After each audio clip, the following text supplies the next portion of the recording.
तो अब तक हमने देखा कि ये बदमाश लड़का इस आर्चर लड़के को मार देता है और यहाँ दूसरी तरफ ये सभी टेनिस कोर्ट में फंस जाते हैं। तभी ओंजो के पापा उन सभी ज़ॉम्बीज का ध्यान अपनी तरफ करके कुछ जलाकर दूसरी तरफ फेंकते हैं और सभी ज़ॉम्बीज को दूसरी तरफ ले जाते हैं। चियोंगसन ओंजो को जबरदस्ती कोर्ट से बाहर ले जाता है। फिर हम देखते हैं कि ये अंदर ही रुक जाते हैं क्योंकि उन्हें एक ज़ॉम्बी ने काट लिया था। फिर ये ओंजो को वहाँ से भागने के लिए कहते हैं और सारे ज़ॉम्बी उन्हें काटने लगते हैं। फिर ये सभी इस अंडर कंस्ट्रक्ट बिल्डिंग में चले जाते हैं, लेकिन वहाँ ज़ॉम्बी होने के कारण वो सभी इस जगह पर छुप जाते हैं। फिर बाद में ये लड़का चियोंगसन को ढूंढता हुआ ऑडिटोरियम में आ जाता है, लेकिन वहाँ कोई नहीं होता और दूसरी तरफ मिलिट्री वाले ड्रोन की मदद से ज़ॉम्बीज के ऊपर बॉम्ब गिराने का फैसला करते हैं। फिर यहाँ हम देखते हैं कि ये सभी ड्रोन ज़ॉम्बीज को इकट्ठा कर रहे हैं। मिलिट्री वाले 4 जगह पर बॉम्ब गिराने का फैसला करते हैं। फिर बाद में हम देखते हैं कि ये बदमाश लड़का चियोंगसन को ढूंढ लेता है और उसे काट लेता है। तभी ड्रोन की आवाज से इस बदमाश लड़के को परेशानी होती है और फिर चियोंगसन इसे धक्का देकर नीचे गिरा देता है। ओंजो चियोंगसन समझाने की कोशिश करती है, लेकिन वो जानता था कि अब वो ज़ॉम्बी बन जाएगा, इसीलिए वो ओंजो के साथ अपना नेम बैच एक्सचेंज कर लेता है। फिर ये बिल्डिंग के अंदर जाकर सभी ज़ॉम्बीज को अपने पीछे ऊपर तक ले जाता है और ये सभी बिल्डिंग से बाहर निकल जाते हैं। फिर हम देखते हैं कि ये बदमाश लड़का भी जिंदा होता है और स्मेल का पीछा करते हुए ये ऊपर चला जाता है। फिर ये दोनों आपस में लड़ने लगते हैं, लेकिन ये बदमाश लड़का ज्यादा ताकतवर होने की वजह से ये चियोंगसन को नीचे गिराकर उसकी आंख फोड़ देता है और इसके कुछ देर बाद ये कमांडर ऑर्डर देता है कि बॉम्ब गिराया जाए। फिर ये मिलिट्री वाले एक एक कर चारों जगह पर बॉम्ब गिरा देते हैं। बॉम्ब के धमाके के कारण ये बदमाश लड़का और चियोंगसन नीचे गिर जाते हैं। फिर सीन शिफ्ट होता है और हम ये कमांडर को देखते हैं जो इस मिलिट्री वाले को ये मिशन सौंप कर वहाँ से चला जाता है। फिर ये मिनिस्टर के पास जाकर उसे सारी बातें बता देता है और फिर ये अपने रूम में जाकर एक वीडियो बनाकर अपनी बीवी से बात कर अपनी जान ले लेता है।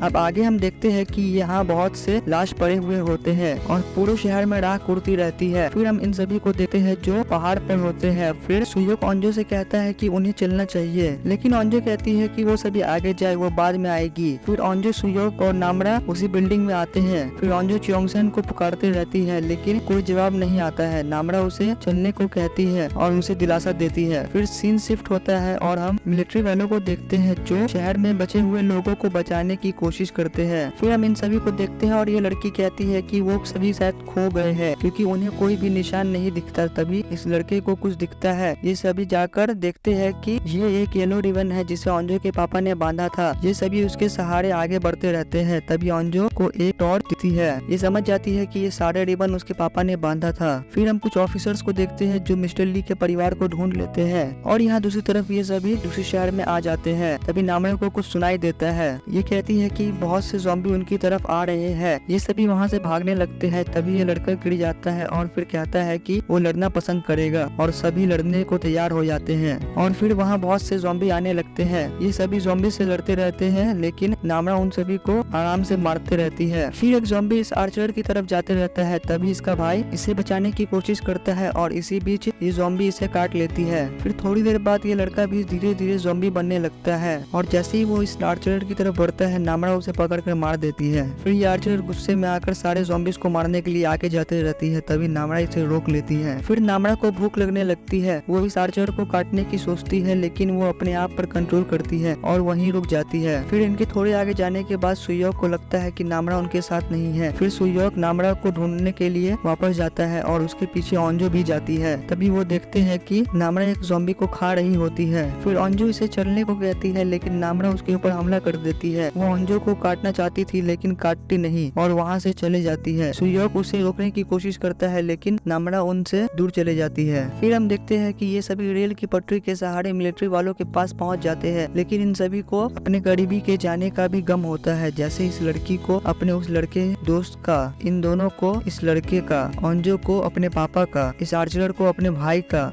और सुयोक को चियोंगसन का। फिर सीन शिफ्ट होता है और हम देखते हैं कि इन सभी को रेस्क्यू कर लिया जाता है। तभी ओंजो को उनके पापा के एक साथी दिखते हैं और ये ओंजो से उसके पापा के बारे में पूछते रहते हैं। फिर आगे मिलिट्री वाले इन सभी से मिस्टर ली के बारे में पूछते रहते हैं। फिर हमें 3 महीने बाद का सीन दिखाया जाता है। ये सभी अभी तक रेस्क्यू कैंप में ही होते हैं। फिर रात में ओंजो दीवार टाप कर पहाड़ पर जाती है। यह कुछ खाने और पीने का सामान वहीं रख देती है और जैसे ही वो जाने लगती है, वो देखती है कि स्कूल की छत पर आग जली हुई है। तब इसे याद आता है कि नामरा ने इससे एक बार कहा था कि वो उन लोगों के साथ फिर से एक और बार कैंप फायर जलाना चाहती है। फिर अगले दिन ओंजो सुयोक के पास जाती है और उसे कहती है कि कल जब वो पहाड़ पर गई थी तब उसने कैंप फायर देखा था। सुयोक ये सुनकर हैरान हो जाता है। फिर ओंजो कहती है कि वो आज रात वहाँ जाएगी। फिर सुयोक कहता है कि वो भी साथ चलेगा। फिर ओंजो कहती है कि किसी और को मत बताना। फिर रात में हम देखते हैं कि ये सभी वहाँ आ जाते हैं। फिर ओंजो कहती है कि बोला था ना किसी को मत बताना। फिर सुयोक इस लड़के को कहता है कि मना किया था ना। फिर ये लड़का इस आर्चर को